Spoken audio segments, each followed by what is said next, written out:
মনে করো তাকদীর, তাকদীর, এই তাকদীর is a kind of authority, তাকদীর is a kind of authority, তাই না? এখন আমার প্রসঙ্গটা হচ্ছে যে মানে এটা মানে ডিটারমিনেশন, প্রি ডিটারমিনেশন, ওকে?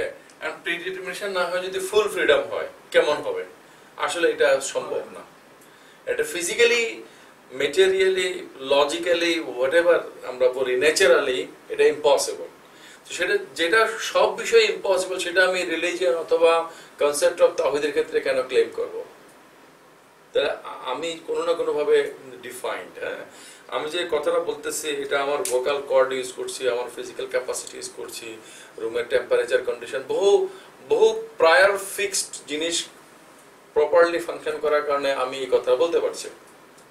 সুতরাং এই কথাটাও বলতে পারাটা in that sense is prior fixed by natural procedure. কিন্তু এর মানে এই নয় যে nature is dictating me to say this. I am saying this from my own, will.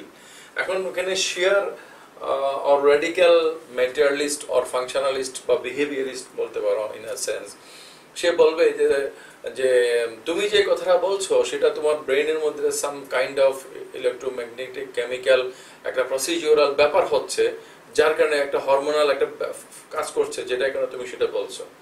কারণ আমরা কেউ অস্বীকার করতে পারি না যে আমরা যখনই কোনো কাজ করি, ইনক্লুডিং স্পিকিং, তখন আমাদের হরমোনাল অথবা অল দিস কেমিক্যাল প্রসিডিউর গুলো এখানে nothing, actually they are driving all this things. Without those things we cannot do it. Suppose আমার যে ধরনের ব্রেন ফাংশনের কারণে আমার ভোকাল কর্ড নির্দিষ্টভাবে নাড়াচাড়া করে, সেই ধরনের ব্রেন ফাংশন ছাড়া এই ভোকাল কর্ড কাজ করে না, করা সম্ভব না। কিন্তু এখন কথাটা হচ্ছে যে whether my brain is doing this, তাহলে এখন আমার ভোকাল কর্ডটা আমার ব্রেনের কমান্ডে চলছে, তো আমার ব্রেনের মধ্যে এই কমান্ডটা কেন চলতেছে? why it is in this way instead of being another way? মূল কথাটা হলো স্যার আমার সিস্টেমটা আমাকে ফ্যাসিলিটেট করতেছে হলো যে কি আমার, এবং that is a necessary facility. হ্যাঁ, without that facility I cannot do it. কিন্তু তার মানে এই নয় যে ওই ফ্যাসিলিটিটার কারণে আমি এটা বলতেছি, ওইটাই আমাকে এটা বলাচ্ছে। মেটালিস্টদের ভুলটা হচ্ছে এই জায়গার মধ্যে। এখন কথা হচ্ছে যে মানে প্রায়র ফিক্স হওয়া, একটা লিমিটের বাইরে যেতে না পারা, এটা কিন্তু ফ্রিডমের ক্ষুণ্ণ না। So God has fixed the world in a way that I cannot do otherwise. এটুকু পর্যন্ত ঠিক আছে। কিন্তু কথা হচ্ছে যে এরপরে যে আলোচনাটা একদম ফিলোসফিক্যাল ডেপথে চলে যায়, সেটা হচ্ছে যে আমি যে ইচ্ছা করছি কোট আন কোট, এটাকে যদি আমি যদি মনে করি যে ম্যাটেরিয়াল নয়, ইমমেটেরিয়াল, কিন্তু এই ইচ্ছাটা তো কিন্তু গডের কাছ থেকে কিন্তু ফিক্সড। তাহলে ইফ আই এম ফিক্সড, তাহলে আমি কেন প্রেজ ওয়ার্দি হব, অথবা কেন আমি ক্রিটিস মানে হব, পানিশড হব, অথবা কেন আমাকে লায়াবল করা হবে for good or bad or whatever? Because if God had fixed it, এবং এই কথাটা গ্রামাটিক্যালি কারেক্ট হওয়া সত্ত্বেও conceptually wrong, because God is such that it no have or had is applicable on him. Everything is he has always he has is the only word that we can use for God, not had. Okay, তো আমরা বোঝানোর জন্য যে ঈশ্বর আগে এটা সৃষ্টি করেছেন, এটা বোঝানোর জন্য আমরা এই ধরনের মানে ব্যাকরণগতভাবে আমরা এরকম পাস্ট টেন্স ইউজ করি, কিন্তু গডের জন্য তো সেটা পাস্ট না।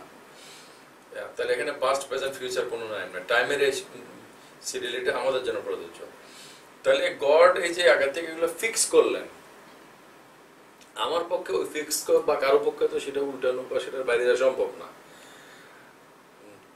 তো so it's very clear and logical that গডের দিক থেকে জিনিসটা ফিক্সড।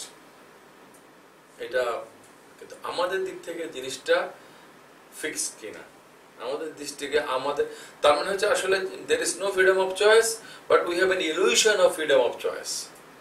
এটা একটা কথা হতে পারে, কিন্তু আমি বলছি না this is not illusion, this is the fact. আমি এই কথাটা বলছি, এটা আমি না বললে পারতাম না, এটা এম্পিরিক্যাল ফ্যাক্ট। আমরা কিভাবে এটা অস্বীকার করি?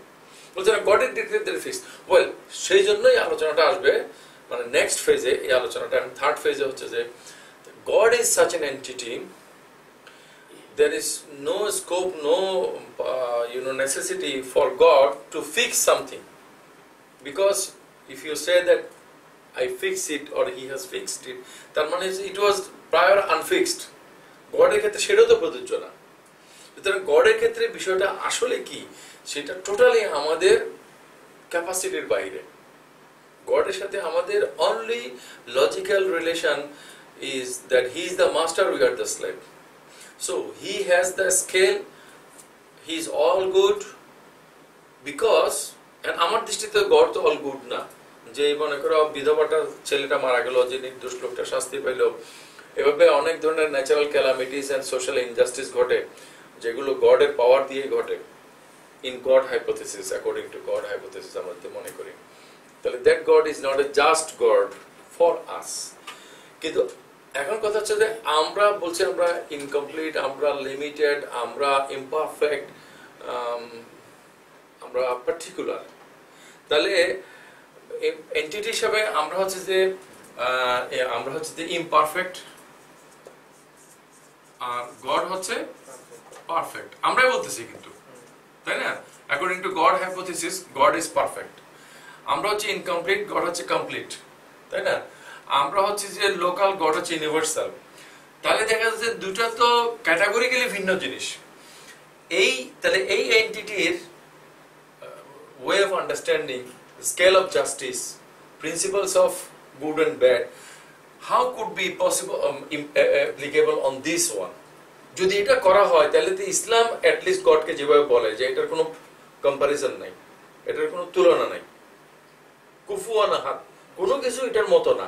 তাহলে আমাদের জাস্টিস সিস্টেমটাও যদি গডের মতো হয়, তাহলে আমরা তো some kind of god or a small god or someone of God family, and God family God হলে তো ইসলামের দৃষ্টিতে সেটা গডই হবে না, ইউনিক হবে। এই আলোচনাতে তাহলে দেখা যাচ্ছে the true relation between God and all others হচ্ছে যে এটা তো মাস্টার আর স্লেভ, এটা হচ্ছে যে মানে লজিক্যাল আর কি।